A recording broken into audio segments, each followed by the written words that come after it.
咱过来看台中一间开伫百货公司内底连锁的这火锅店，去互民众检举讲，这汤头内底竟然有加纸。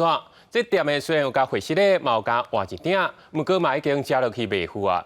这食安处是派人去揢纸，怀疑可能是前2天有消毒，这加纸才会拢走出来，嘛要求火锅店爱加强把关。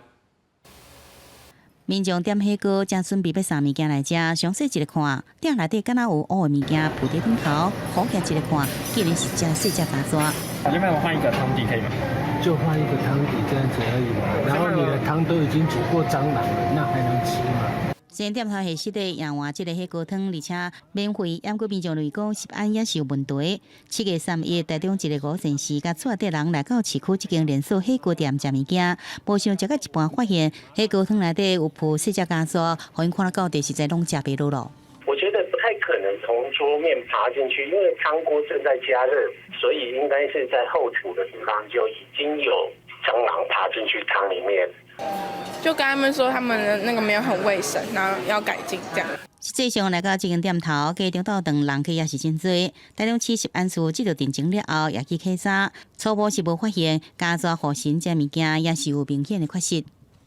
本处在作业现场进行卫生稽查，结果未见有病媒踪迹以及明显的卫生缺失事项。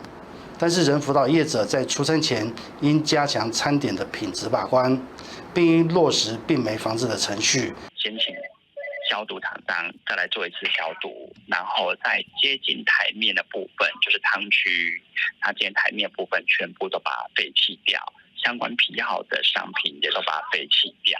业者下室内，并且强调，伫7月29进行消毒，可能要造成这个加纸出现，除了会加工质配合的材料报废，也加强食安甲环境的要求。记者综合报道。